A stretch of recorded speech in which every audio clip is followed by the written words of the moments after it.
Video के starting में हम देखते हैं मिडिल स्कूल का सीन। वहाँ पे कोई बंदा पबजी खेल रहा होता है और सामने वाले टीम से हार रहा होता है। वो और कोई नहीं बल्कि अपना एमसी होता है। लेकिन तभी उसके टेबल में एक लड़की अपना हाथ मारती है और वो कहती है, निंग सियाओ फैन, तुमने अभी तक साइंस टेस्ट का किताब मुझे नहीं दिया, जल्दी करो और वो मुझे दे दो। तो अपना एमसी गेम खेलते हुए कहता है, प्लीज मेरी खूबसूरत क्लास मॉनिटर, क्या तुम मुझे गेम खेलते वक्त अकेला छोड़ नहीं सकेगा? ये तो बस एक टेस्ट है, मैं अगली बार दे दूंगा। तो क्लास मॉनिटर कहती है, तुम हमेशा ही ऐसा करते हो, तुम कभी भी अपना होमवर्क को नहीं देते, तुम इस तरह से आलसी बनना बंद करो। लेकिन तभी वहाँ पे कुछ चोमू लोग आते हैं। उनमें से एक चोमू कहता है, आखिर यहाँ पे क्या चल रहा है? फिर वो अपने एमसी को देख के कहता है, इसके बारे में भूल जाओ C1, ये तो एक लूजर है, ये कभी भी अपना टेस्ट को पूरा नहीं करेगा। तो अपने एमसी उसको देख के कहता है, तू कमीने। फिर हम देखते हैं उस चोमू का साथी उस लड़की को पकड़ते हुए कहते हैं, अरे सिस्टर, आप तो काम करके बहुत ज्यादा थक गई होगी, चलो हम आपकी मदद करते हैं। तो ये लड़की गुस्से में कहती है, अगर तुम सिस्टर इन लोग इसको बुला रहे हो, मैं तुमसे इतना भी ज्यादा क्लोज नहीं हूँ, तो अगली बार से मेरा फुल नेम से मुझे बुलाना। फिर हम देखते हैं अपना एमसी उड़ जाता है और वो उस चोमू से कहता है, वेल वेल, ये तो मास्टर गू है ना? ऐसा कह के अपने एमसी अपना फोन को आगे करके कहता है, क्या तुमने इसके बारे में कभी सुना है? तो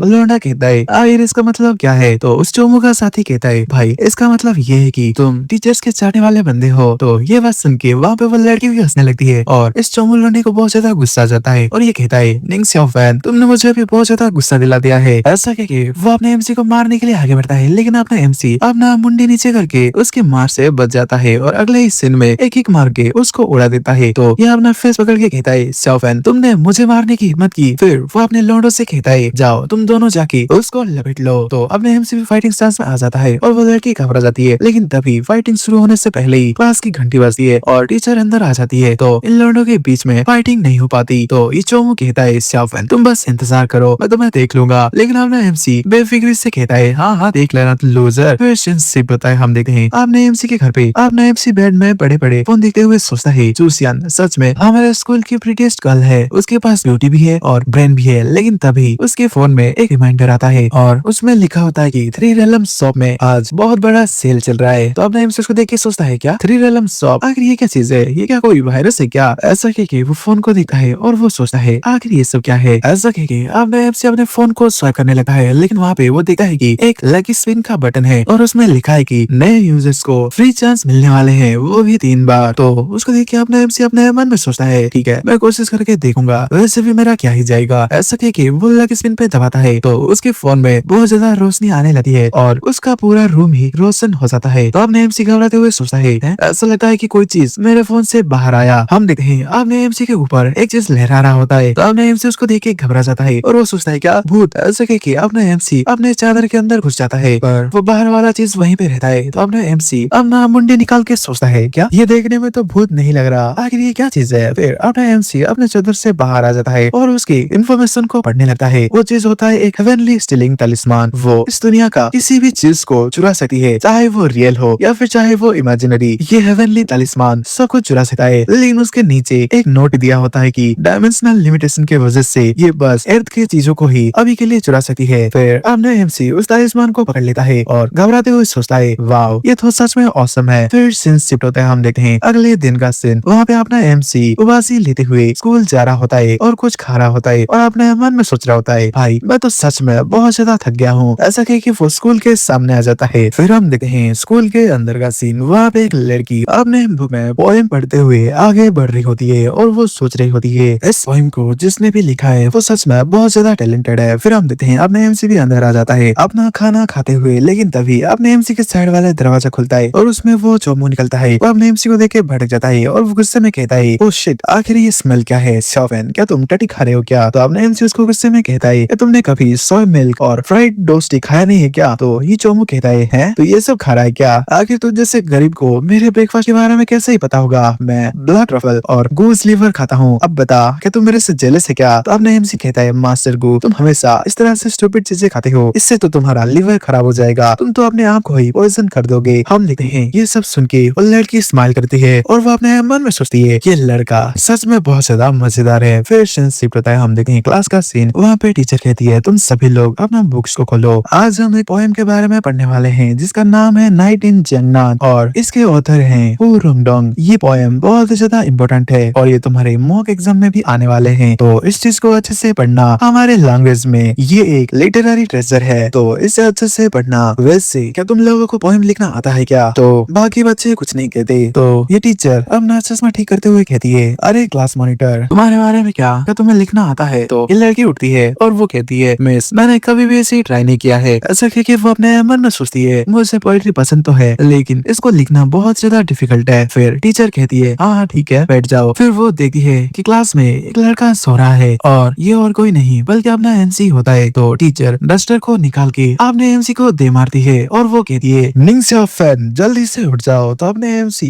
नींद से उठ जाता है। फिर टीचर उसके पास जाके कहती है, तुम हमेशा सोते रहते हो, क्या तुम्हें स्लीप के अलावा कुछ आता नहीं है क्या? मैं क्या बोल रही हूँ, क्या तुम्हें समझ भी आ रहा है क्या? तो वो सब देखे बाकी लौंडे हंसने लगते हैं। अपने एमसी उनकी चिल्लाते हुए आवाज को सुन के अपने कान को बंद करते हुए कहता है, ये तो बस एक कचरा पोएम है, इसके बारे में इतनी ज्यादा बड़ी बात क्या है? तो टीचर गुस्सा करते हुए कहती है, क्या एक कचरा पोएम? क्या तुम्हें पता है नाइट इन जंगनन को 4th लिटरेरी अवार्ड मिला है और हु रुडोंग एक फेमस चाइनीज पोएट है, उसको तुम जैसा इंसान कचरा बोल रहा है जो कि चाइनीज टेस्ट में हमेशा फेल हो जाता है। आखिर तुम उसको जज कैसे कर सकते हो? अगर तुम्हें इतना ही पता है पोएम के बारे में तो चलो एक पोएम लिख के दिखाओ। चलो मैं भी देखती हूँ कि तुम्हारा पोएम कैसा है। लेकिन तभी वो पहले वाला चोमू कहता है, मिस आखिर आप उसके लिए चीजें डिफिकल्ट क्यों कर रही है? इसके बदले मैं ट्राई कर लेता हूँ। तो उसकी बात सुन के टीचर खुश होकर कहती है, ओके तुम पहले ट्राई कर लो। लेकिन अपना एमसी उसको देख के कहता है, इस साला कमीना फिर से हीरो बनने आ गया। फिर हम देखते हैं ये चोमू लोंडा वहाँ पे पोएम सुनाने लगता है, वो भी वार के बारे में। तो उसकी पोएम सुन के सभी लोग उसके लिए तालियां बजाने लगते हैं। तो वो लोंडा सोचता है, अरे देहाती लड़की, आज मैंने तुम्हें दिखा दिया कि तुम्हारे बीच में और मेरे बीच में आखिर क्या डिफरेंस है। फिर अपने एमसी कहता है, गो क्या तुम इसे पोएम बोलते हो क्या? ये तो एकदम कचरा है, चलो मैं तुम्हें रियल पोएम सुनाता हूँ। तो उसकी बात सुन के क्लास की लड़कियां हंसने लगती है और वो कहती है, निंग शाओफैन तुम तो एक स्टूपिड हो, तुम तो हमेशा चाइनीज टेस्ट में फेल हो जाते हो, तो तुम्हें पोएम के बारे में क्या ही पता होगा। लेकिन तभी अपने एमसी हेवनली तलिस्मान को बाहर निकालता है और अपने मन में सोचता है, हेवन स्टीलिंग तलिस्मान, मुझे एक पोएम चाहिए। तो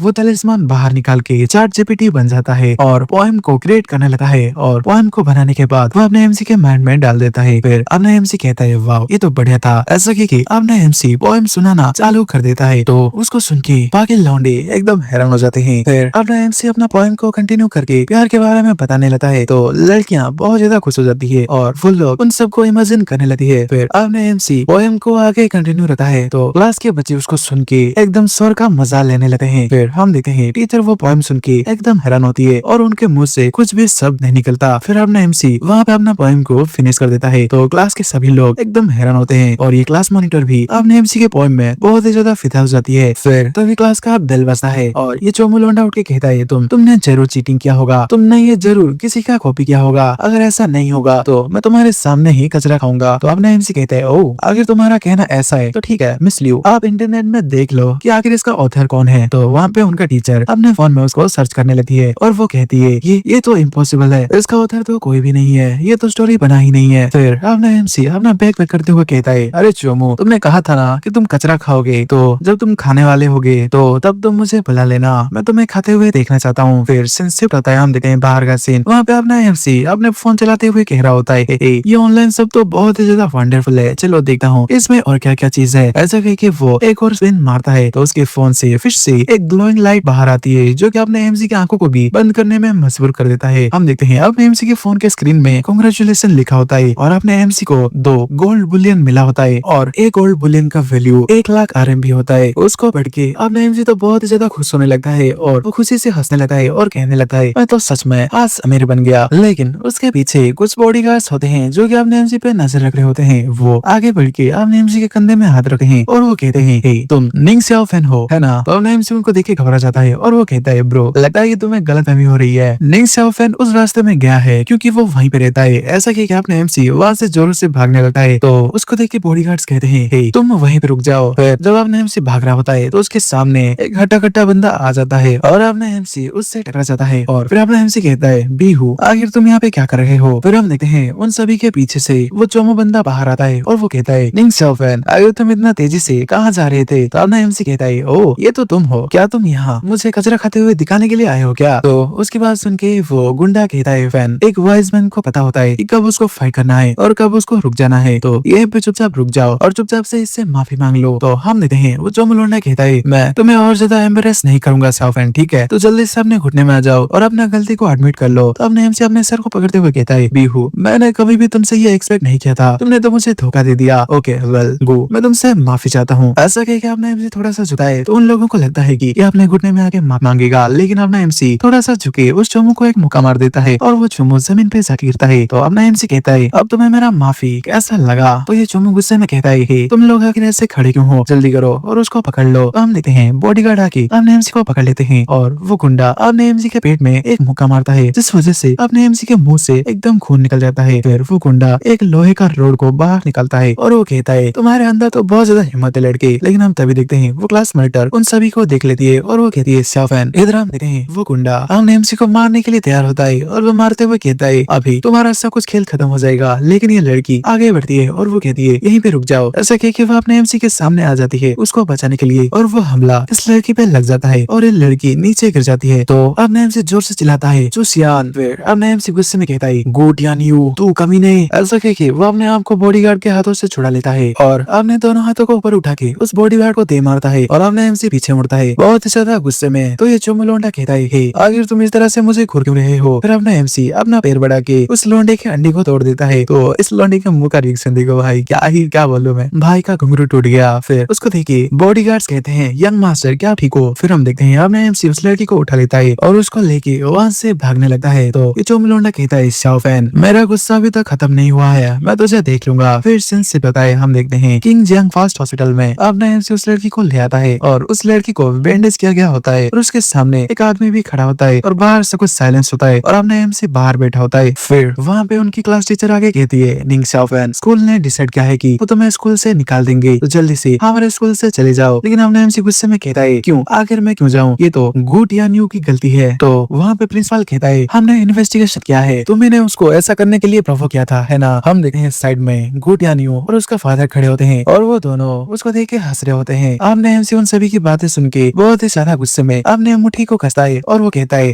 तुम सभी बिक चुके हो। लेकिन तभी दरवाजा खुलता है और अंदर से कोई कहता है नहीं प्रिंसिपल छू, मेरे इन्वेस्टिगेशन से तो कुछ और ही पता लगा है। हम देखते हैं वो आदमी सनहाई ग्रुप का चेयरमैन होता है और वो होता है चू हाईसान। वो कहता है मेरे इन्वेस्टिगेशन से ये पता चला है कि गुटियान्यू निंग शाओफैन को परेशान कर रहा था और उससे फाइट कर रहा था और गलती से मेरे बेटी को हर्ट कर दिया। तो आप निंग शाओफैन को कैसे गलत ठहरा सकते हैं, आखिर ऐसा कैसे कर सकते हैं प्रिंसिपल चू? तो प्रिंसिपल चू उसको देख के हैरान हो जाता है और वो घबराते हुए कहता है अरे वो मैं तो, लेकिन चू हाईसान कहता है मैं तो सही हूँ है ना गो हाओ। तो गुटियान का पिताजी घबराने लगता है और उनकी बात सुनने के बाद प्रिंसिपल और टीचर का एकदम मूड ही बदल जाता है और वो कहने लगते हैं चेयरमैन चू आप सही हो, हम इस मैटर को और भी ज्यादा अच्छे से इन्वेस्टिगेट करेंगे। लेकिन वो चोमू का पिताजी कहता है मिस्टर चू ये तो बस एक एक्सीडेंट था, हम आपके डॉटर के मेडिकल एक्सपेंसेस को पे कर देंगे। लेकिन चू हाईसान कहता है क्या पे कर दोगे, ये तो बहुत ज्यादा बढ़िया है, लेकिन हमारे चू फैमिली को इस तरह की पैसे की कोई भी जरूरत नहीं है। मैं आज तुमसे कहता हूँ अगर मेरी बेटी को कुछ भी सीरियस हुआ ना तो मैं कसम खाता हूँ मैं पर्सनली तुम सभी को खत्म कर दूंगा और तुम्हारा वो फैमिली का सेंगुई ग्रुप को भी। तो ये बात सुन के ये दोनों ही घबरा जाते हैं पर वो चोमू गुस्से में कहता है अगर तुझे क्या लगता है कि तू है कौन। लेकिन तभी उसका पिताजी उसके मुंह को बंद कर देता है और वो कहता है जबकि चेयरमैन चू ने अपनी बात कह दी है तो हम यहाँ से चलते हैं। ऐसा कह के वो लोग वहाँ से जाने लगते हैं। तो अपने एमसी कहता है अंकल आपका शुक्रिया। तो चू हाईसान कहता है तुम्हारा वेलकम, तुम्ही ने उसको बचाया, तो मैं तुम्हें इस तरह से सफर होते हुए देख नहीं सकता। फिर अपने एमसी अंदर देखते हुए कहता है डॉक्टर ने कहा कि उसका कंडीशन बिल्कुल भी सही नहीं है। फिर अपना एमसी अंदर देखता है और कहता है रुको अंकल मेरा इंतजार करो, मैं सियान को बचाने के लिए कोई ना कोई रास्ता तो जरूर से ढूंढ लूंगा। फिर सीन से पता है हम देखें रात का सीन, वहाँ पे अपना एमसी अपने रूम में आ चुका होता है और वो अपने फोन को देखे हुए सोचता है कम ऑन 3 ऑनलाइन शॉप, तुम्हारे पास कुछ तो ऐसी जादुई चीज होगी जिससे मैं उसको बचा सकता हूँ। फिर हम देखते हैं फोन के अंदर से एक आवाज आता है हे मेरे दोस्त तुम बहुत ज्यादा चिंतित दिख रहे हो, आखिर तुम्हें क्या चाहिए। हम देखते हैं वो एक फॉक्स डिमन होती है। तो अपने एमसी उसको देख के डर जाता है और वो अपने फोन को फेंक देता है और कहने लगता है ये तो एक भूत है। लेकिन तभी वो लड़की बाहर आती है और वो कहती है आखिर तुम एक भूत से कैसे डर सकते हो, वैसे मैं एक इमोर्टल हूँ, मैं कोई भूत नहीं हूँ या फिर कोई मॉन्स्टर नहीं हूँ। तो अपना एमसी कहता है तो आखिर तुम हो कौन। तो ये लड़की कहती है मेरा नाम है लिंगर, वैसे तुम क्या ढूंढ रहे थे। तो अपना एमसी कहता है मुझे किसी को बचाना है। तो सिस्टर लिंगर क्या तुम्हारे पास कोई ऐसा मेडिसिन है क्या। तो ये लड़की कहती है चलो मुझे चेक करने दो। ऐसा कह के वो वहाँ पे चेक करने लगती है और उसमें जो भी हर्ब्स होते हैं वो बहुत ही ज्यादा महंगे होते हैं। तो अपने एमसी कहता है सिस्टर लिंगर मेरे पास कोई भी स्पिरिट स्टोन्स नहीं है, लेकिन मेरे पास 2 लाख पैसे हैं जो कि मुझे लकी स्मिथ से मिला था, तो क्या उससे मुझे मिल जाएगा। तो ये लड़की एकदम साइलेंट होती है। तो अपने एमसी उसको उम्मीद भरी नजरों से देख रहा होता है। फिर वो लड़की रोते हुए कहती है अरे तुम तो बहुत ज्यादा गरीब हो, तुम्हारे पास तो 2 लाख ही है जिसका वर्थ हो बस 20 स्पिरिट स्टोन्स है। चलो कोई बात नहीं मैं तुम्हारे लिए ढूंढ के निकालूंगी। ऐसा कि वो कम से कम प्राइस वाले हर्ब्स को ढूंढने लगती है और उसको एक मिल जाता है जो कि 20 स्पिरिट स्टोन का होता है। फिर ये फॉक्स डेमन कहती है सिस्टर लिंगर ने तुम्हारे लिए इसे पर्सनली ढूंढा है। तो अब एमसी कहता है ग्रेट, तुम्हारा शुक्रिया सिस्टर लिंगर, अब मैं इससे उसको बचा पाऊंगा। फिर सनसेट होता है, हम देखते हैं किंग जेंग फास्ट हॉस्पिटल में अब एमसी दौड़ के जा रहा होता है और वो कहता है अंकल चू अंकल चू। तो हम देखते हैं वहाँ पे बॉडीगार्ड्स कहते हैं आगे यहाँ पे क्या चल रहा है और ये लड़का यहाँ पे चिल्ला क्यों रहा है। फिर अब एमसी कहता है अरे मुझे मत रोको, मैं यहाँ पे मिस चू के लैब को बचाने के लिए आया हूँ। लेकिन वहाँ पे कोई कहता है हे, आगे तुम क्या बकवास कर रहे हो, तुम बच्चे तुम तो यहाँ पे बड़ी बड़ी बातें कर रहे हो। हम देखते हैं वो चीफ ऑफ न्यूरोलॉजी डिंग स्वेफेंग होता है। फिर आपने एमसी कहता है मेरा यकीन करो मैं चूजियन को बचा सकता हूँ। तो वो टकला डॉक्टर कहता है क्या तुम सच में बचा सकते हो क्या, आगे तुम जैसा इंसान मिस चू को कैसे बचा सकता है। तो तुम दोनों बॉडीगार्ड इसको उठा के यहाँ से फेंक दो। तो बॉडीगार्ड्स अपने एमसी को पकड़ लेते हैं। तो अपने एमसी कहता है अरे मुझे जाने दो, मैं सच में बचा सकता हूँ। तो बॉडीगार्ड्स कहते हैं इस चीज से तुम्हारा कोई भी लेना देना नहीं है, तो तुम यहाँ से बाहर रहो। तो अपने एमसी अपने मन में सोच रहा होता है डैम, अगर मुझे जल्दी से वहाँ पे जाने के लिए रास्ता नहीं मिला तो चीज तो पक्का मारी जाएगी। फिर अपने एमसी उस डॉक्टर को देखता है और वो कहता है तुम लास्ट 2 महीनों से सीवियर इंसोम्निया से गुजर रहे हो और सोने के लिए मेलेटोनिन पे रिलाई कर रहे हो और तुम्हारा यूरिन ब्राउनिश येलो है और जब तुम मुंहते हो ना तुम्हें थोड़ा सा बर्निंग सेंसेशन फील होता है। तो डॉक्टर अपने एमसी की तरफ देखता है। फिर अपने एमसी कहता है तुम्हें सीरियस किडनी अलाइनमेंट है, अगर तुम 6 महीने के अंदर इसको ठीक नहीं करवाए तो तुम जल्दी मारे जाओगे। तो ये बात सुन के डॉक्टर हैरान हो जाता है और वो अपने मन में सोचता है लड़का इधर अपने एमसी चिल्ला रहा होता है तुम मर जाओगे, देख लेना तुम मर जाओगे। तो डॉक्टर चिल्ला के कहता है हे, आगे तुम लोग किस चीज का इंतजार कर रहे हो, जल्दी से इस बच्चे को यहाँ से बाहर लेके जाओ। तो बॉडीगार्ड कहते हैं ठीक है। ऐसा कह के वो उसको ले जा रहे होते हैं, लेकिन तभी वहाँ पे एक बूढ़ा आदमी आता है और वो कहता है रुको। फिर वो बूढ़ा आदमी अपने एमसी से पूछता है क्या तुमने उसके सिम्टम्स को देखा। तो अपने एमसी कहता है हाँ। तो ये बूढ़ा आदमी कहता है हाँ बुरा नहीं है बुरा नहीं है। फिर हम इधर देखते हैं उन सभी की बात सुन के बॉडीगार्ड भी हंस रहे होते हैं। तो ये डॉक्टर भड़क जाता है और वो कहता है अरे वो तो तुम्हें पागल बना रहा है, वो तो बहुत ज्यादा बकवास करता है। लेकिन ये बूढ़ा आदमी कहता है मैं जिंदगी भर मेडिसिन को प्रैक्टिस करता हूँ, तो तुम्हें क्या लगता है कि मुझे इसके बारे में पता नहीं होगा। फिर वो अपने एमसी से कहता है लड़के तुम मेरे साथ अंदर आओ। ऐसा कह के वो दरवाजा खुलता है और अपने एमसी को अंदर लेके आता है। तो अपने एमसी अंकल चू को देख के पुकारता है। तो अंकल चू कहते हैं शाओफेन आखिर तुम यहाँ पे क्या कर रहे हो। तो अपने एमसी कहता है अंकल चू मैंने सियान के लिए एक और ढूंढ लिया है, तो मुझे उसे देखने दो। तो अंकल चू कहते हैं मिस्टर वही। तो मिस्टर वही कहते हैं अरे तुम चिंता मत करो, मैं यहाँ पे आज हूँ। और वैसे भी लड़के को देख के लगता है कि ये कुछ तो कर सकता है। फिर अपने एमसी सियान के पास जाता है। सियान वहाँ पे बेहोश पड़ी होती है। फिर अपने एमसी अपने टी शर्ट को ऊपर करता है और वहाँ पे अपना स्टोर को ओपन करके एक इमोर्टल सूत्र निकाल लेता है और उसको जब वो ओपन करता है तो उसके अंदर से बहुत ज्यादा हरी रोशनी निकलने लगती है और अपने एमसी के आंखों में मेडिकल वाला साइन आने लगता है। फिर अपने एमसी अपना पावर को रिलीज करके सियान के बॉडी को देखने लगता है। फिर अपने एमसी सियान के मुंह को खोलता है और वो कहता है इसको एग्जामिन करने के बाद मुझे पता चला है कि इसका पल्स बहुत ज्यादा अनस्टेबल है और इसका सिचुएशन बहुत ही ज्यादा बुरा है। हाउएवर यहाँ पे एक ऐसा सेक्शन है जहाँ पे कि इसका पल्स बहुत ही ज्यादा तेजी से धड़क रहा है, ये उठने का साइन है। तो अंकल चू कहते हैं तो तुम्हारा मतलब है कि वो उठने वाली है। फिर इधर हम देखते हैं ये टकला डॉक्टर कहता है हम तुम तो बहुत ज्यादा फालतू बातें कर रहे हो। इधर हम देखते हैं ये बूढ़ा आदमी कहते हैं तुमने सही कहा लड़के, बस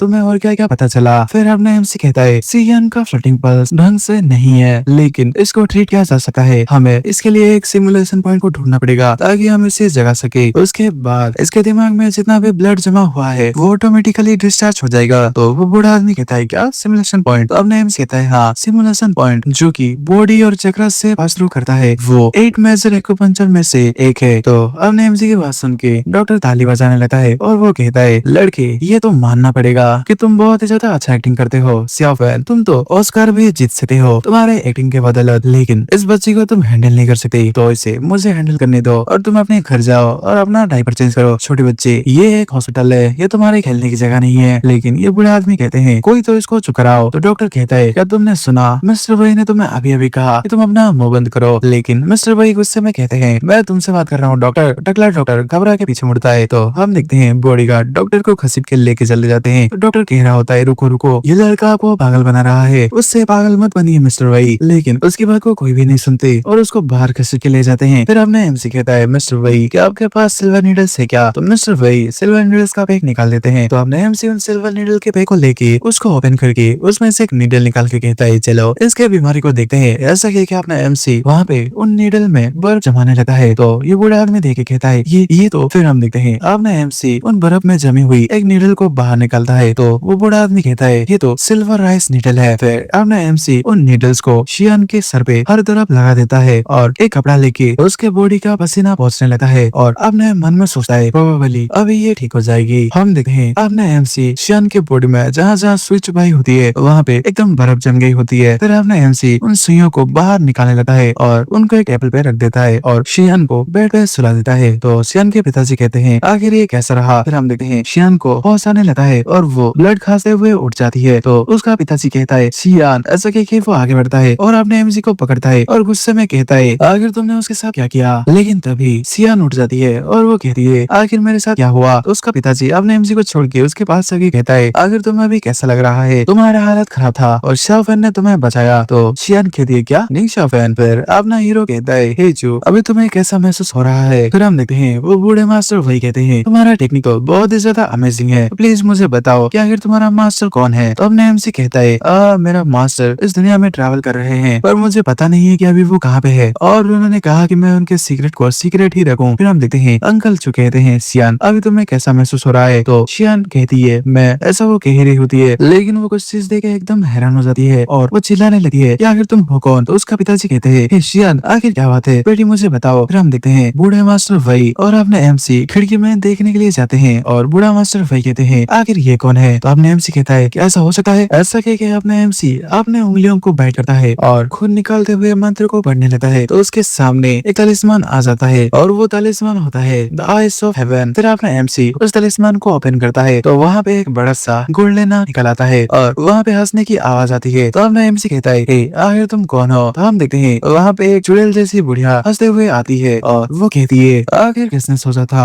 कि एक छोटा सा बच्चा आइज ऑफ हेवन को ओपन करेगा। वैसे ताओइज्म का 72 ब्रांचेस है और मैं वांग संटाई मैं सब कुछ जानती हूँ, तो मुझे बताओ कि तुम आखिर कौन से ब्रांच से हो। तो अपने एमसी उसकी बात सुन के घबराने लगता है और अपने मन में सोचता है ओह नो क्या मैं अभी मुसीबत में हूँ क्या। फिर हम देखते हैं वो चुड़ैल बुढ़िया कहती है हे क्या तुम्हारा मुंह खुलता नहीं है ये लड़के। फाइन ठीक है लड़के, मेरा जो फैमिली के साथ दुश्मनी है तो तुम इस मैटर से दूर ही रहना। तो अपने एमसी वहाँ पे अपने पैर को पीछे करने लगता है। फिर वो बुढ़िया अपने स्टिक को ऊपर निकालती है और वो कहती है और 7 दिन के अंदर, ऐसा कि वो अपना मैजिक का इस्तेमाल करती है शियान के ऊपर और कहती है मैं इस लड़की के लाइफ को 7 दिन के अंदर ले लूंगी। ऐसा कि वो शियान पे ब्लैक मैजिक करती है। तो उसको देखी बूढ़ा मास्टर वही और शियान के पिताजी एकदम घबरा जाते हैं और वो कहते हैं क्या 7 दिन के अंदर। ये बात सुन के शियान भी एकदम डर के मारे रोने लगती है। हम देखते हैं उसके हाथों में एक घोस्ट टैटू बन चुका होता है। फिर हम देखते हैं वो बूढ़ी चुड़ैल कहती है मैंने ऑलरेडी तुम्हारे अंदर इन एनर्जी को इंजेक्ट कर दिया है, अब तुम मुझसे बिल्कुल भी बच नहीं पाओगे। तो शियान अपने हाथों में उस टैटू को देखे एकदम घबराने लगती है। फिर वो बुढ़िया साइड में देखे कहती है देन अब तुम्हारी बारी। हे छोटे बच्चे अभी के लिए तो मैं तुम्हें छोड़ रही हूँ लेकिन अगर तुम मेरे रास्ते में फिर से आए तो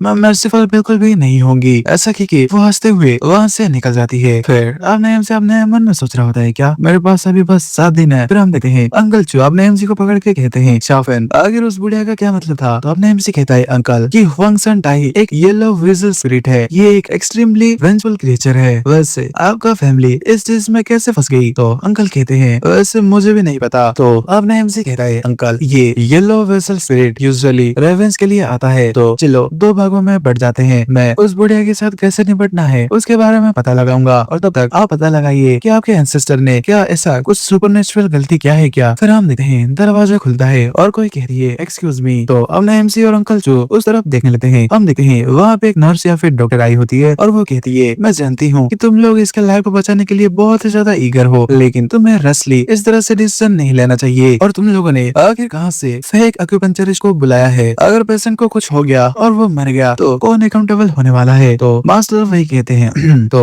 डॉक्टर मास्टर वही की तरफ देखने लगती है और वो कहती है अरे ग्रैंडपा वही आप यहाँ पे। ऐसा कह के वो शियान की तरफ आगे बढ़ती है और वो कहती है मैंने एक्सपेक्ट नहीं किया था कि तुम इतना जल्दी उठ जाओगी। ऐसा कह के वो साइड में मुड़ के टेबल को देखती है और वो कहती है अच्छा ऐसा है, इस सिल्वर नीडल तो मिस्टर वही का है, अच्छा इसी वजह से पेशेंट इतना जल्दी उठ गई। लेकिन मिस्टर वही वो दादाजी कहते हैं अनरान मेरे पास इतना स्किल है ही कहाँ, ये तो इस यंग लड़के ने किया है। तो ये डॉक्टर या फिर नर्स लड़के अपने एमसी को घूरने लगती है और कहती है मिस्टर वही क्या ये आपका डिसेबल है क्या। तो अपने एमसी कहता है अरे नहीं। फिर अपने एमसी कहता है अंकल चो मैं येलो वेसल स्पिरिट से निपटने के लिए रास्ता ढूंढने के लिए जा रहा हूँ। तो अंकल चो कहते हैं ओके मैं भी अपने साइड के काम को सही से करूंगा और पता लगाऊंगा कि वो क्यों रेवेंस लेने के लिए आई है। तो अपने एमसी कहता है ठीक है। फिर अपने एमसी कहता है वही याद रखना कि शियान को सही से मेडिसिन दिया जाए और उसका अच्छे से देखभाल करना। तो मिस्टर वही कहते हैं ऑफ कोर्स। फिर सिंस पता है हम देखते हैं अपने एमसी अपने बेडरूम में आ चुका होता है और वो वहाँ पे लेट के थोड़ी देर पहले की बातें याद कर रहा होता है, जब अंकल चू ने कहा होता है, शॉफन ये रहा 1 मिलियन, तुम इसको मेरे ग्रेटिट्यूड के तौर पे रख लो। अब नैम से अपने मन में सोच रहा होता है, भाई वेल्दी फैमिली के बच्चे तो बहुत ही ज्यादा लकी होते हैं, वो पैसे से अपने जान को भी खरीद सकते हैं। फिर अब नैम से सोचता है, येलो वेसल स्पिरिट कम से कम 3000 सालों से ट्रेनिंग कर रहा होगा और उसको निपटाने के लिए 3 मास्टर की जरूरत है, लेकिन आखिर मैं उससे कैसे संभालूं। ऐसा कह के अब नैम से अपना फोन को निकलता है और कहता है, चलो मैं ट्राई करके देखता हूँ। ऐसा कह के वो टाओ स्टोर को ओपन करता है तो फोन में आवाज आता है, कांग्रेचुलेशन, आपको गॉड लाइक जीनियस का एक एक्सपायर्ड पिल मिला है। ये एक सुपर पिल ऑफ इमोर्टैलिटी है जिसका खुद का ब्रेन होता है, लेकिन ये बहुत समय से रखा गया था, तो इसकी वजह से इसका इफेक्टिवनेस थोड़ा सा कम हो चुका है। तो अब नेम्स कहता है, क्या एक ऐसा पिल जिसका की खुद का दिमाग हो, अल्दो ये एक्सपायर्ड हो चुका है लेकिन ये काम तो करेगा। ऐसा कह के वो उस पिल को चबा के निकल लेता है और उसके तुरंत बाद अब नेम्स के हाथों से अपना फोन छूट जाता है और उसके बॉडी में कुछ कुछ होने लगता है और वो अपने मन में सोचता है, ये फीलिंग। फिर अपना एमसी का बॉडी एकदम सही हो जाता है और अपना एमसी कहता है, ये फीलिंग तो। ऐसा कह के अपने एमसी एक किताब को बाहर निकाल लेता है और उसको पढ़ते हुए कहता है, इस पिल का ब्रेन तो बहुत ही ज्यादा है और अभी मेरा बॉडी में एनर्जी एकदम फुल हो चुका है, मुझे अभी बहुत ज्यादा पावरफुल महसूस हो रहा है। ऐसा कह के वो अपने हाथों में एक चाकू जैसा बना लेता है और सामने वाले आसमान में एक आटा करता है और कहता है, वाओ ये तो ऑसम है, इस तरह के पावर के साथ तो मैं जरूर जीतूंगा, वंग सन टाई, अब मैं तुम्हें देख लूंगा। फिर सीन शिफ्ट होता है, हम देखते हैं एक मैंसन का सीन, वहाँ पे कोई बेल बजाता है और वो होता है अपना एमसी। वो सोचता है, क्या ये जू का रेसिडेंस है, ये तो बहुत ही ज्यादा मैग्निफिसेंट है। फिर हम देखते हैं अंदर से दरवाजे खुलते हुए कोई कहती है, तुम मिस्टर निंग हो है ना, मिस्टर जू बाद में आएंगे, चलो मैं आपको मिस्टर तक ले जाऊंगा। तो अपने एमसी कहता है, ओके आपका शुक्रिया। फिर हम देखते हैं घर के अंदर अपने एमसी आ चुका होता है और सियान को पुकारता है, तो सियान हंसते हुए कहती है, निंग सियोफन तुम यहाँ पे आ गए। अपना एमसी टेबल में कुछ सामान रखा है और वो कहता है, सियान अब तुम्हें कैसा महसूस हो रहा है। तो सियान कहती है, हाँ अभी मैं थोड़ा सा ठीक हूँ, लेकिन कभी कभी थोड़ा सा सर दर्द होता है। तो अपना एमसी उसके पल्स को चेक करते हुए कहता है, हाँ ये नॉर्मल है, तुम इतना ज्यादा बड़ा इंजरी से जल्दी रिकवर नहीं कर सकते, ये तो होना ही था। वैसे मैं तुम्हारे लिए एंसेस्ट्रल रेमेडी लेके आया हूँ और इसके साथ तुम ज्यादा देर तक पॉइजन नहीं रहोगी। तो ये बात सुन के सियान कहती है, क्या इस सच में इतना ज्यादा अच्छा है क्या। तो अपना एमसी कहता है, कोर्स मेरे एंसेस्टर्स एम्परर के फिजिशियन थे, तो ये सच में ऑसम है। तो ये लड़की भी खुश हो जाती है और वो कहती है, अच्छा ऐसी बात है, ये तो बहुत ज्यादा कूल है। फिर हम देखते हैं उस मेंशन के बाहर एक सुपर कार आके रुकी है और बेल बजता है। हम देखते हैं वहाँ पे एक लौंडा फूलों का गुलदस्ता लेके आया होता है। वो कहता है, जान मैं शुए जिंगुएन हूँ, मैं यहाँ पे सियान से मिलने के लिए आया हूँ। तो उसके लिए गेट खोल देता है। फिर वो लौंडा अपना चश्मा उतारते हुए कहता है, हे मैं यहाँ पे आ गया हूँ मेरी लवली सियान। ऐसा कह के वो घर के सामने आ जाता है और घर का दरवाजा खोलते हुए कहता है, सियान अभी तुम्हें कैसा महसूस हो रहा है। लेकिन घर के अंदर वो देखता है अब नए एमसी और सियान बात कर रहे होते हैं। तो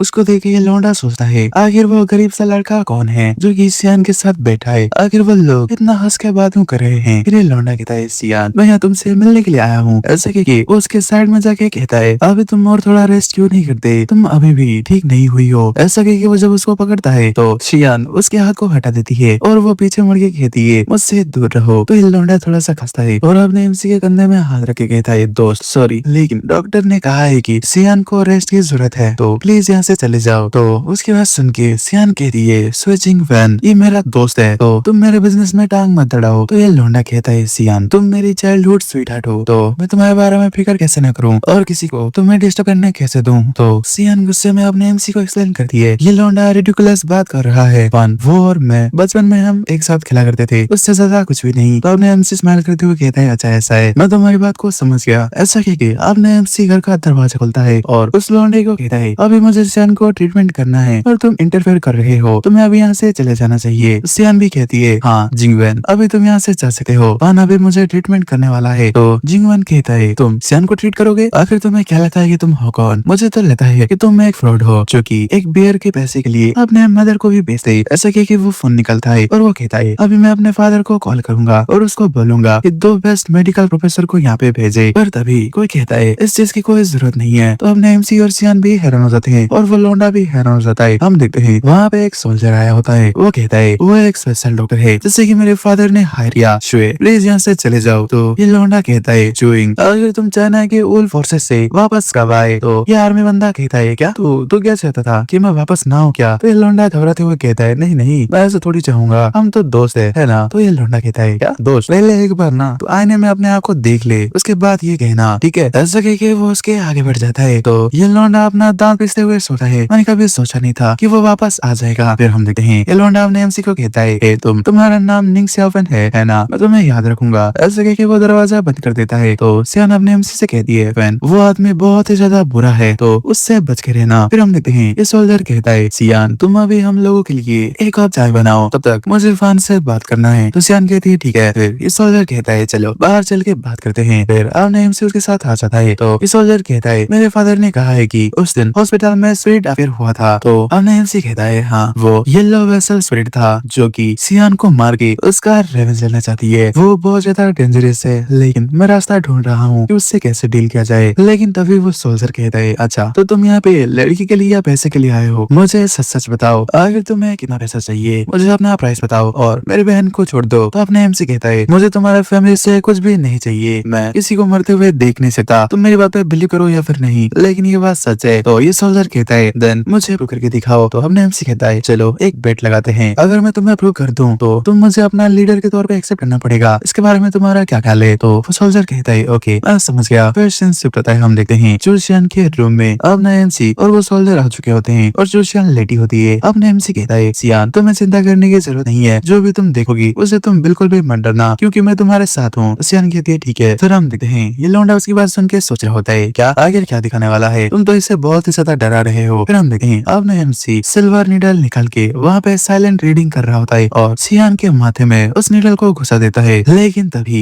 वहाँ पे काली स्प्रिट आ जाती है और वो कहती है लड़की ऐसा लगता है कि तुम्हें मेरी बात समझ नहीं आई, मैंने तुम्हें दूर रहने को कहा था लेकिन तुम तो मुझे तंग कर रहे हो। उसको देखे इस सोल्जर एकदम हैरान हो जाता है और वो कहता है सिट आखिर ये क्या चीज है। फिर हम देखते हैं अपना एमसी कहता है हाँ मुझे फर्क नहीं पड़ता कि तुम्हारा चू फैमिली के अगेंस्ट कौन सा ग्रजेस है, लेकिन सियान इनोसेंट है और मैं तुम्हें उसे हर्ट करने नहीं दूंगा। तो स्पिरिट कहती है तुम इतना ज्यादा एरोगेंट बच्चे, मैं आज तुम्हें डिस्ट्रॉय कर दूंगी। ऐसे कह के वो अपने मुंह में पावर को भरने लगती है। तो अपना एमसी कहता है सियान को प्रोटेक्ट करो। तो लौंडा कहता है हे क्या तुम उस मॉन्स्टर से फाइट करना चाहते हो क्या। फिर हम देखते हैं अपने एमसी अपने दोनों हाथों को सामने ले आता है अपने आप को प्रोटेक्ट करने के लिए, लेकिन तभी वो देखता है कि वो वेंजफुल स्पिरिट अपने एमसी पे एक लात मारता है। तो अपने एमसी घर का खिड़की तोड़ते हुए बाहर निकलता है। वो वेंजफुल स्पिरिट भी बाहर आ जाता है और वो कहता है तुम मुझे रोक नहीं सकते, आज मैं तुम्हें खत्म कर दूंगा, तुम एरोगेंट ह्यूमन। तो अपने एमसी एक चाकू निकलता है और कहता है हाँ तुम इतना सा एनर्जी के साथ मुझे खत्म करोगे। तो स्पिरिट कहता है जब तक तुम जिंदा हो तुम जितना चाहे भाग कर लो, लेकिन तुम जल्दी मरने वाले हो। अब देखते हैं घर के अंदर से वो सोल्जर और सियान उस फाइट को देख रहे होते हैं। सियान चिल्ला के कहती है निंग सियाफेन। तो इधर हम देखते हैं स्पिरिट कहता है ये कचरा ह्यूमन क्या अभी भी मुझसे फाइट करने की कोशिश कर रहे हैं, लेकिन तभी उसके सामने एक ब्लड उड़ते हुए जा रहा होता है। तो वेंजफुल स्पिरिट सोचता है ये आखिर क्या है। हम देखते हैं अपने एमसी आसमान से उसके ऊपर अटैक करने के लिए आ रहा होता है। अपने एमसी अपने हाथों में एक ब्लेड शेप का पावर रिलीज करके उस पे हमला कर देता है और वो पावर सीधा जाके उस स्पिरिट पे टकराता है। तो वो स्पिरिट भी जोरदार चीख मारता है और वहाँ पे बूम करके बड़ा धमाका होता है। धुआं हटने के बाद देखते हैं वो स्पिरिट अभी भी जिंदा होता है और वो कह रहा होता है तुम इसके साथ मुझे बिल्कुल भी हरा नहीं सकते। तो अपने एमसी कहता है क्या सच में, देन इसे देखो मेरा फाइनल अटैक लाइफ एसेंस। ऐसा कह के वो ब्लड एसेंस को बाहर निकाल के तलिस्मान स्वॉर्ड को बना लेता है और वो स्वॉर्ड लेके उस मॉन्स्टर को 2 टुकड़ों में काटते हुए कहता है तुम नरक में जाओ। फिर हम तभी देखते हैं अपने एमसी के पीछे से सियान आती है और वो कहती है निंग सियाफेन क्या तुम ठीक हो। तो अपने एमसी कहते हैं हाँ मैं ठीक हूँ, लेकिन तभी अपने एमसी वहाँ पे बेहोश हो जाता है। तो सियान अपने एमसी को पकड़ती है और थोड़ी देर बाद अपने एमसी को होश आता है और वो एक बेड में सोया होता है। सियान वहाँ पे रोते हुए अपने एमसी से पूछती है सियाफेन तुम उठ गए क्या। तो अपने एमसी कहता है मुझे अभी भी थोड़ा सा चक्कर आ रहा है। फिर हम देखते हैं अंकल कहते हैं फान क्या तुम ठीक हो। फिर अपने एमसी कहता है मैं अभी ठीक हूँ अंकल चू, मैं अभी वो वेंजफुल स्पिरिट के साथ फाइट कर रहा था, इसी वजह से मेरा लाइफ एसेंस अभी खत्म हो चुका है। फिर अपने एमसी के पेट से गुड़ गुड़ आवाज आने लगती है। तो अपने एमसी कहता है सॉरी मैं थोड़ा सा भूखा हूँ। तो अंकल चू कहते हैं तो चलो तुम्हें कुछ खा लेना चाहिए। फिर हम देखते हैं वो सभी लोग खाने के लिए बैठ जाते हैं और अपने एमसी खाते हुए खुशी के आंसू रोने लगता है और कहता है ये तो बहुत ही ज्यादा डिलीशियस है, मैंने कभी भी अपनी जिंदगी में इस तरह का डिलीशियस फूड नहीं खाया। ये कह के अपने एमसी को करके खाने लगता है। तो उसको इस तरह से खाते हुए ये दोनों भाई बहन भी हैरान हो जाते हैं। फिर अंकल चू कहते हैं फान क्या तुम्हें हुआंग सन टाई के बारे में कोई क्लू मिला क्या। तो अपने एमसी कहता है अंकल चू आपके एंसेस्टर नॉर्थ ईस्ट से है ना। हुआंग सन टाई उसका निकनेम ईस्टर्न प्रोविंस के लोगों ने रखा था। अंकल चू आप थोड़ा सा याद करके देखो क्या उस रीजन में इस तरह का एक स्ट्रेंज एंसेंट कहानी है क्या। तो ये तीनों ही कहते हैं क्या ईस्टर्न प्रोविंस में स्ट्रेंज कहानी। फिर अंकल चू कहते हैं हाँ अभी मुझे याद आया, ये 80 साल पहले की बात है। उस टाइम लोग भुखमरी से गुजर रहे थे, उनको खाने के लिए कुछ भी नहीं मिलता था, लेकिन उस वक्त जो सियान के ग्रेट ग्रैंडफादर ने एक चोर को पकड़ा जो कि डॉग हॉल से लोगों का सामान चुराती थी। फिर उन सभी लोगों ने उसको पीट पीट के मार डाला और उसके लाश को जंगल में फेंक दिया। तो अपने एमसी कहता है आई थिंक उस चोर और वांग संटाई नाई के बीच में कोई तो कनेक्शन होगा। तो सियान कहती है क्या एक चोर, आखिर क्या कनेक्शन हो सकता है? क्या वांग संटाई उसके लिए रिवेंज लेने आई है क्या? फिर सोल्जर लौंडा कहता है कि बहुत ही ज्यादा कोइंसिडेंस की बात है ना, उस समय जो भी खाना चुराता था उसको मार दिया जाता था। तो क्या वो चोर मरते वक्त वो येलो वेजल स्प्रिट को आपने बदला लेने के लिए कही होगी क्या? तो आपने एमसी कहता है ये तो मेरे पास स्पेकुलेशन है, मुझे लगता है कि अंकल चू के एंसेस्टर ने जिसको भी मारा है वो कोई ह्यूमन नहीं था। तो ये दोनों ही कहते हैं क्या कोई ह्यूमन नहीं था? तो आपने एमसी कहता है हाँ, ऐसा कहा जाता है कि डीमंस समय समय में परेशानी खड़ा करते हैं और अगर मेरा गेस सही है तो अंकल ने जिस चोर को मारा वो येलो वेसल स्प्रिट था जो कि माउंटेन में रहा करता था। लेकिन ज्यादातर बुरे जानवर अपने आप को ह्यूमन में ट्रांसफॉर्म नहीं कर सकते और एक फॉक्स डीमन एक इंसान के हेड में घुस के ही ये अपना तबाही मचाता है। लेकिन ये येलो वेसल स्पिरिट किसी इंसान के अंदर घुस गया होगा तभी ये किसी को मैनिपुलेट कर सकते हैं। तो मेरा गेस ये है कि जिस चोर को आपके एंसेस्टर ने मारा उसको वो येलो वेसल स्पिरिट कंट्रोल कर रहा होगा। फिर वहाँ पे वो सोल्जर कहता है मुझे भी कुछ याद आ रहा है, मैं फैमिली के आर्काइव में देखा था ग्रैंडमदर ने एक्सीडेंटली एक रूम के अक्रॉस आई थी जहाँ पे उस थीप को गाड़ा गया था और वहाँ के आगे येलो वेसल्स रो रहे थे और पुराने लोगों के कहने के मुताबिक येलो वेसल को रोते हुए जो भी देखेगा वो 3 दिन के अंदर मारा जाएगा। तो अंकल चू कहते हैं ग्रेट ग्रैंडमदर वो जल्दी ही मारी गई थी। फिर अपने एमसी कहता है हाँ आपने सही कहा, येलो वेसल स्पिरिट बहुत ही ज्यादा खतरनाक है, वो बहुत ही ज्यादा बुरे हैं। अगर वो आपको टारगेट कर ले तो आप उनसे इजिली एस्केप नहीं कर सकते। वो 4 जनरेशन तक बदला लेती रहती है। वो स्पिरिट आपके फैमिली को मार लेगा जब तक आपका 5वां जनरेशन पैदा न हो जाए और सियान 4th जनरेशन से है और येलो वेसल स्पिरिट उसको डेफिनेटली नहीं छोड़ेगी। अंकल चू कहते हैं वान क्या तुम सियान की मदद कर सकते हो क्या? फिर सोल्जर भी कहता है वान प्लीज वो बस 17 साल की है, प्लीज इसकी मदद करो। तो अपने एमसी कहता है मेरे पास कोई आइडिया नहीं है लेकिन मुझे इसके बारे में सोचने दो। फिर अपने एमसी कहता है देन अंकल चू मैं अभी घर जा रहा हूँ, प्लीज आप चिंता मत करो, मैं उस स्पिरिट को हराने के लिए कोई ना कोई रास्ता तो जरूर से ढूंढ लूंगा। तो अंकल चू कहते हैं तुम्हारा बहुत बहुत शुक्रिया, अब मेरी बेटी की जिंदगी तुम्हारे हाथों में ही है। फिर अंकल चू घर के केयर टेकर को बुलाते हैं और वो कहते हैं जांग प्लीज फान को घर ले जाओ। तो केयर टेकर कहते हैं ठीक है। फिर सीन शिफ्ट होता है, अपने एमसी अपने घर में पहुंचा होता है। अपने एमसी फोन निकाल के कहता है लिंगर लिंगर लिंगर बाहर आती है और वो कहती है मेरे दोस्त आखिर मैं तुम्हारे लिए क्या कर सकती हूँ? तो अपने एमसी कहता है लिंगर क्या तुम्हारे पास कोई ऐसा वेपन है जिससे हम स्पिरिट को खत्म कर सके? तो लिंगर घबराते हुए कहती है क्या तुम स्पिरिट को खत्म करना चाहते हो? लेकिन वो तो बहुत ज्यादा क्यूट होते हैं, आखिर तुम उन्हें खत्म करना क्यों चाहते हो? तो अपने एमसी कहता है क्या वो बुढ़िया और क्यूट? ये सोच के ही आपने एमसी कांप जाता है और कहता है लिंगर तुम्हें क्या लगता है कि सब स्पिरिट तुम्हारे जैसे क्यूट और ब्यूटीफुल है? तो लिंगर शर्माते हुए कहती है आखिर तुम ये क्या कह रहे हो, मैं क्यूट नहीं हूँ। फिर अपना एमसी कहता है ओके ओके लिंगर अभी तुम ऐसा होना बंद करो और प्लीज मेरी मदद करो, मेरे लिए एक वेपन ढूंढ दो, मुझे किसी की जान बचाना है, याद रखना इससे मॉर्टल को हर्ट ना हो। तो लिंगर कहती है क्या मॉर्टल्स? मेरे दोस्त क्या तुम एक मॉर्टल हो क्या? तो अपने एमसी कहता है हाँ मैं एक मॉर्टल हूँ, तो क्या हुआ? तो लिंगर कहती है हाँ मैं तभी सोचूं तुम इतना ज्यादा गरीब क्यों हो? तो अपने एमसी घबराते हुए कहता है क्या वैसे तुम इसके बारे में छोड़ो, अब तुम मुझे बताओ क्या तुम इसके बारे में कुछ कर सकी हो कि नहीं? तभी लिंगर चुटकी बजाती है और कहती है कुछ वेपन्स ऐसे भी है जो कि मॉर्टल्स को हर्ट नहीं करते लेकिन इविल स्पिरिट को खत्म कर सकते हैं, और वो है इनफिनाइट फायर ऑफ रिट्रीब्यूशन जो कि अंडरवर्ल्ड से आया है। ये तुम्हारे लिए सही रहेगा और इसे एक बार यूज करने के लिए 300 स्पिरिट स्टोन लगेंगे। तो अपने एमसी कहता है क्या 300 स्पिरिट स्टोन? भाई वो तो 3 मिलियन है। तो लिंगर कहती है हाँ ये बहुत ज्यादा सस्ता है, वैसे तुम्हारे पास क्या 300 स्पिरिट भी नहीं है क्या? तो अपने एमसी कहता है क्या सस्ता है भाई, तुम्हें कहाँ से सस्ता लगता है? फिर सेंसिटिव होता है, हम देखते हैं जो फैमिली के मेंशन में आपने एमसी पेड़ों में तालिस्मान लगा रहा होता है और सोचता है आई थिंक इतना काफी होना चाहिए। अभी रात का 11:45 बज रहा है और अभी का इन एनर्जी बहुत ही ज्यादा हाई लेवल पे है। तो वंग संटाई डेफिनेटली इस टाइम का फायदा उठाएगी और चूसियान को मारने के लिए आएगी। अरे आओ आओ संटाई, मेरे पास तुम्हारे लिए बहुत ज्यादा अच्छा चीज है। फिर आपने एमसी अपने मन में सोचता है भाई अंकल चू तो बहुत ही ज्यादा जेनरस है, मैंने उन्हें 3 मिलियन मांगा और उन्होंने अपने बेटी को बचाने के लिए बिना किसी हेजिटेशन के मुझे दे दिया। फिर अंकल चू कहते हैं वैन अभी समय हो चुका है, तुम रेडी हो? तो अपने एमसी कहते हैं हाँ मैं रेडी हूँ, मैं अभी एक डायग्राम फॉर्मेशन को इस्तेमाल करूंगा और इन तालिस्मान को यहाँ पे लगाऊंगा और वंग संटाई को खत्म करूंगा। तो अंकल कहते हैं ठीक है, मैं सियान का लाइफ तुम्हारे हाथों में छोड़ रहा हूँ। तो अब एमसी स्माइल करता है और कहता है अंकल आप मेरे पे भरोसा कर सकते हो। तो सियान आके कहती है फान केयरफुल रहना। फिर हम देखते हैं तभी कोई चिल्ला के कहती है छोटे लड़की तुम सच में मेरी बात बिल्कुल भी नहीं सुनते। हम देखते हैं वहाँ पे पेड़ एकदम कांपने लगता है। फिर आपने एमसी कहता है सियान अंकल के पास जाओ, वंग संटाई अभी वो रास्ते में है। तो सियान कहती है ठीक है। फिर हम देखते हैं आसमान में बिजलियां खड़कने लगती है और बादल गिरने लगते हैं और एक टोर्नेडो बनने लगता है और उसके निचला भाग से काले कलर का कोई चीज नीचे गिरने लगता है। हम देखते हैं उसके अंदर वो संटाई होती है। वो कहती है जबकि तुम इस लड़की की जान बचाने के लिए इतना ज्यादा डिटरमाइन हो तो रूथलेस होने के लिए मुझे ब्लेम बिल्कुल भी मत करना। तो अपने एमसी कहते हैं हाँ येलो वेसल स्पिरिट, चलो देखते हैं कि कौन नरक जाएगा। फिर हम देखते हैं ये तीनों छुप के देख रहे होते हैं। सोल्जर कहता है ए देखो ये स्पिरिट तो बहुत ही ज्यादा खतरनाक लग रहा है, क्या निंग साओ फैन उसे मार पाएगा? तो सियान कहती है डेफिनेटली, ऐसा कह के वो अपने मन में सोचती है फैन तुम कर सकते हो। फिर हम देखते हैं आपने एमसी की बात सुन के ये बुढ़िया कहती है तुम बड़े बड़े बात कर रहे हो, चलो देखते हैं कि नरक पहले कौन जाएगा। ऐसा कह के वो अपने पावर से येलो वेसल स्पिरिट को बुला लेती है। तो अपने एमसी कहता है मेरे ऑलमाइटी प्लीज मुझे एक बार पावर दो। ऐसा कह के अपना एमसी अपने 2 उंगली को उठा के एक डायग्राम फॉर्मेशन को बना लेता है। तो संटाई कहती है हाँ बुरा नहीं है छोटे बच्चे।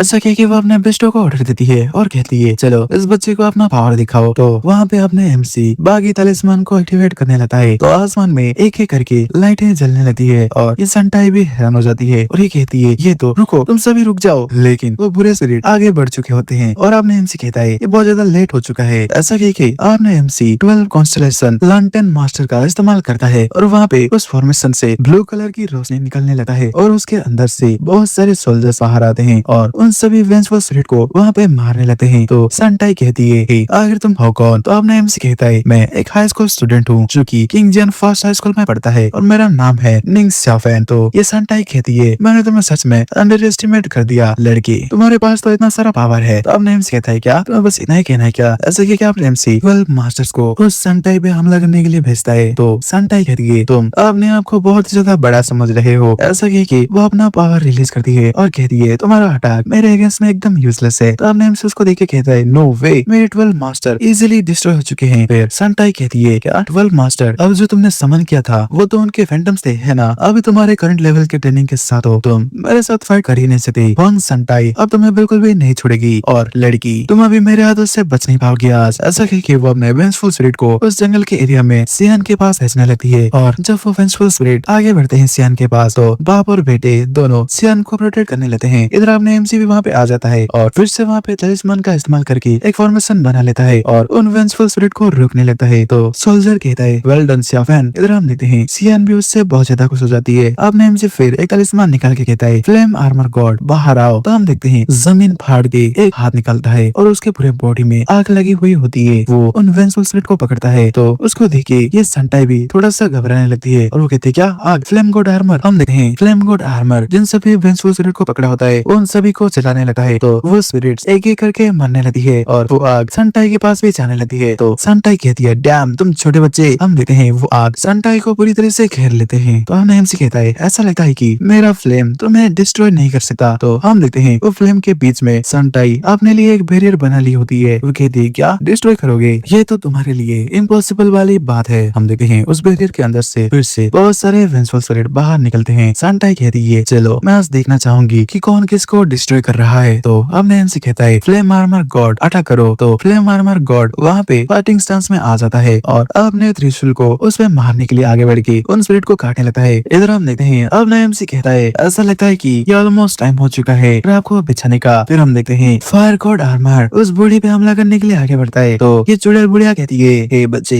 इतना भी ज्यादा अपने आप को बड़ा समझने की जरूरत नहीं है। ऐसा कह के वो उस फ्लेम गॉड आर्मर पे हमला कर देती है और वो सब हमला जाके उस फ्लेम गॉड आर्मर पे लेता है। तो वो चुड़ैल कहती है हाँ ऐसा लगता है कि तुम्हारा औकात बस इतना ही है। तो अब नया एमसी नीचे खड़ा होके एक स्माइल करता है और कहता है क्या मेरी औकात? ऐसा कह के वो अपना पावर को रिलीज करता है। तो हम देखते हैं आसमान में आग जलने लगता है और फायर गॉड आर्मर अपना त्रिशूल को आगे भेजता है। तो ये बुढ़िया अपना पावर का इस्तेमाल करके 1000 रोडेंट सेल को अपने सामने ले आती है। जो वो अटैक उस सेल से टकराता है तो वहाँ पे धमाका होता है पर उस बुढ़िया को कुछ भी नहीं हुआ होता। धुएं के बीच में वो बुढ़िया स्माइल करती है और कहती है तुम पागल लड़की, तुम्हारा फ्लेम गॉड आर्मर मेरा कुछ भी उखाड़ नहीं पाएगा। तुम्हारा अटैक मेरे अगेंस्ट में एकदम पावरलेस है। अगर तुम्हारे पास और भी कोई ट्रिक है तो मुझे दिखा दो। ऐसे कह के वो हंसने लगती है लेकिन तभी वो कुछ देख के हैरान हो जाती है। हम देखते हैं उसको बहुत सारे चेन्स पकड़ लेते हैं। तो वो बुढ़िया कहती है आखिर ये क्या चीज है? हम देखते हैं उसके बाद एक एक करके जमीन के अंदर से फायर निकलने लगता है। फिर हमने एमसी कहता है हाँ मुझे पता था कि तुम वेसल स्पिरिट बहुत सालों से कल्टीवेट कर रही हो, इसी वजह से मैंने अपना पूरा कोशिश किया लेकिन अब ये सब कुछ यहीं पे खत्म होने वाला है। फिर हम देखते हैं जो चेन उस बुढ़िया को पकड़ी होती है उस चेन में आग लग जाता है है और वो बुढ़िया वहाँ पे जलने लगती है। अब ना एमसी कहता है ये है इन्फिनाइट फायर ऑफ रिट्रीब्यूशन। फिर हम देखते हैं वहाँ पे वो बुढ़िया का खेल खत्म हो जाता है। तो अंकल चू कहते हैं कि हम जीत गए क्या? तो सोल्जर कहता है आई थिंक हम जीत गए। फिर चूशियन अपने एमसी के पास जाती है और पूछती है क्या तुम ठीक हो? तो अपने एमसी कहता है हाँ मैं ठीक हूँ, अभी ये स्पिरिट एकदम डिस्ट्रॉय हो चुका है। तो सियन कहती है अच्छा तो ये खत्म हो गया तो क्या ये फ्यूचर में वापस नहीं आएगा? तो अपने एमसी उसके कंधे में हाथ रख के कहता है नहीं। तो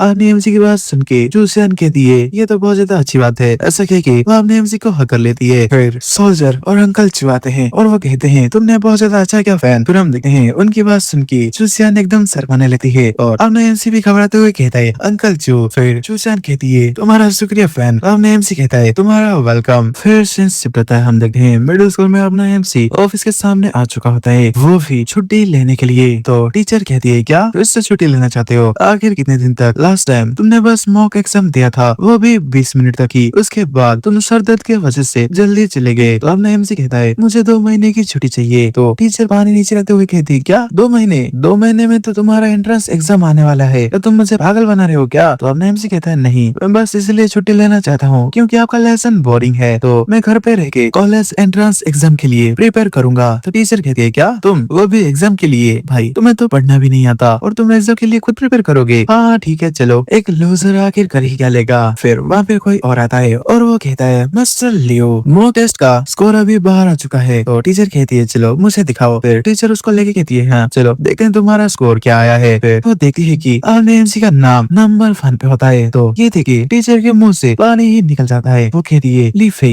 लगता है कि तुमने कुछ गलत काट दिया है, आखिर ये सही कैसे हो सकता है? क्या तुमने चेक नहीं किया क्या? तो ये लौंडा कहता है मिस लियो ये रिजल्ट एकदम सही है और ये स्कोर आप ही ने दिया है। तो टीचर गुस्से में कहती है लीफी आखिर तुम्हारे साथ क्या गलत है? तुम तो एक सिंपल सा चीज भी नहीं कर सकती, तुम खुद ही देखो टॉप स्कोर तो निंग सियाफेन है, ऐसा थोड़ी हो सकता है। तुम्हें क्या लगता है क्या उसका कभी इतना हाई स्कोर आ सकता है क्या? हम देखते हैं उनकी बात बाकी सारे टीचर्स भी सुन रहे होते हैं। फिर क्लास टीचर कहती है सियाफेन तुमने चीटिंग किया है ना? तो अब नईम से कहता है क्या मैंने चीटिंग किया? आखिर आपके पास क्या प्रूफ है? ऐसा कह के वो अपने मन में सोचता है जबकि मैंने गोल्ड लाइक चीनी सिल्क खाया था तो मेरा दिमाग बहुत ज्यादा तेज हो गया था, तो मुझे एग्जाम में चीटिंग करने की क्या ही जरूरत पड़ेगी। इधर टीचर भी सोच रही होती है ये लड़का नॉर्मली 200 ही स्कोर करता है लेकिन इस बार इसका मार्क्स 701 है और ये क्लास में नंबर 1 आया है, ये जरूर से चीटिंग किया होगा। फिर टीचर गुस्से में कहती है अगर तुमने चीटिंग नहीं किया है तो तुम्हारा स्कोर इतना ज्यादा हाई कैसे है? तुम्हारा स्कोर तो गुड यानी उससे भी बहुत ज्यादा ऊपर है। तो बाकी टीचर भी कहते हैं अगर लोगों को पता चला कि हमारे स्कूल में चीटिंग हो रहा है तो वो तो हम पे हंसेंगे, एक बंदे के लिए हमारा पूरा स्कूल का नाम बदनाम होगा। तो एक और टीचर कहता है हाँ उसने जरूर से चीट किया होगा। फिर हमने एमसी कहता है टीचर्स अगर आपको मुझ पे बिलीव नहीं है तो अब सर्विलेंस वीडियो को देख लो। तो क्लास टीचर कहती है हाँ तुम बहुत ज्यादा बड़ी बड़ी बातें कर रहे हो निंग सियाफेन, मैं तुम्हें आज लेसन सिखा के रहूंगी, आज का दिन तुम कभी भी भूल नहीं पाओगे। फिर हम देखते हैं मॉनिटरिंग रूम में वो अपने एमसी का एग्जाम वीडियो देखने के लिए जाते हैं और उनको पता चलता है कि अपना एमसी कोई भी चीटिंग नहीं किया होता। तो वहाँ पे एक फीमेल टीचर कहती है उसने तो आधे घंटे में ही अपना पेपर दे दिया और वीडियो में चीटिंग करते हुए बिल्कुल भी नहीं दिख रहा। तो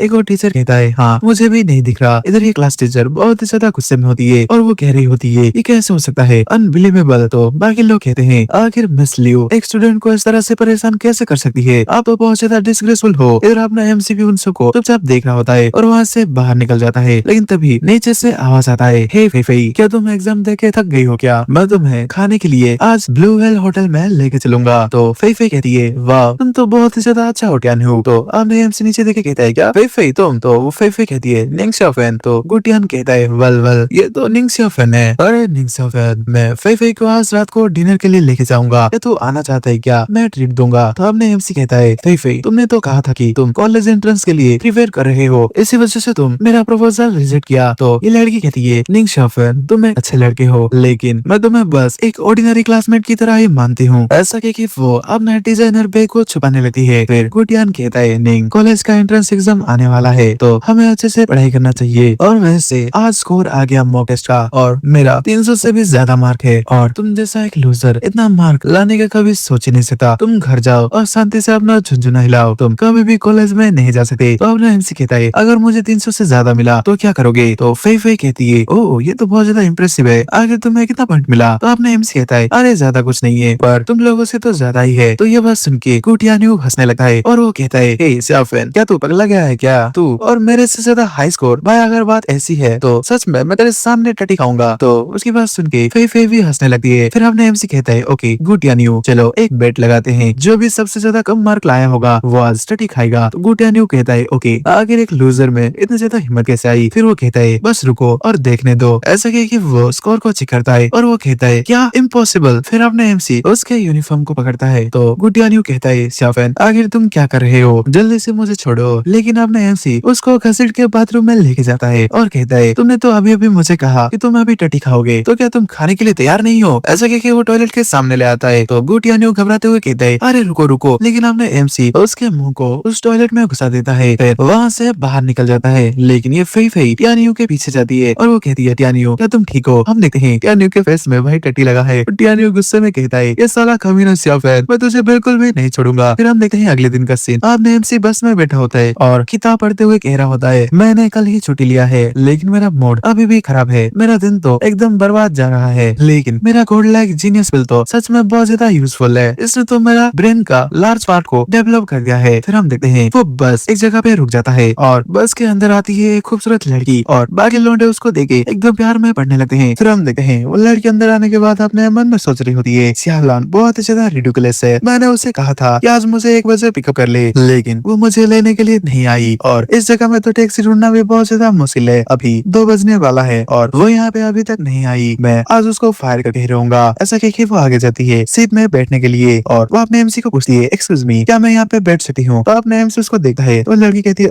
तो अपने एमसी कहता है श्योर तुम बैठ जाओ। तो वो लड़की अपने एमसी के पास बैठ जाती है और जगह कम होने के वजह से उन दोनों का बॉडी टच हो रहा होता है। वो लड़की अपने मन में सोचती है ओ शिट लान की वजह से आज मैं इतना ज्यादा टाइट जगह में फंस गई। ऐसा कह के वो अपने एमसी को देखती है और सोचती है ये लड़का अमेजिंग है, उसने मुझे अभी तक नहीं देखा, क्या वो मेरे में इंटरेस्टेड नहीं है क्या? ऐसा कह के वो अपने एमसी की किताब को देखती है और अपने मन में सोचती है क्या पॉलिटिकल इकोनॉमिक्स ये गरीब सा लड़का इस चीज में इंटरेस्टेड है क्या उसको ये समझ भी आता है क्या? वैसे आजकल के यंग लड़के चीजों के कॉम्प्लेक्सिटी के बारे में बिल्कुल भी नहीं समझते। फिर हम देखते हैं बस एक जगह पे रुका है और वहाँ पे और भी ज्यादा पैसेंजर आने लगते हैं। वहाँ पे एक लौंडा ये लड़की को घूर रहा होता है। फिर हम तभी देखते हैं कोई कहता है लिंग लिंग तुम संभाल सकती हो। तो ये लड़की और अपने एमसी आगे देखते हैं तो हम देखते हैं एक दादाजी एक लड़की को कह रहे होते हैं हम जल्दी हॉस्पिटल में पहुंचने वाले हैं। तो उसकी साइड वाली पैसेंजर कहती है सर आखिर आपके ग्रैंड डॉटर के साथ क्या गलत है? तो ये बूढ़ा दादाजी कहते हैं उसको अस्थमा है। फिर उसकी पोती रोते हुए कहती है ग्रैंडपा मुझे बहुत ही ज्यादा बेकार लग रहा है। ऐसे कह के वो रोने लगती है। तो दादाजी कहते हैं लिंग लिंग बस थोड़ा सा इंतजार करो, नेक्स्ट स्टॉप हमारा हॉस्पिटल होने वाला है। तो हम देखते हैं पीछे से लड़की अपने मन में सोचती है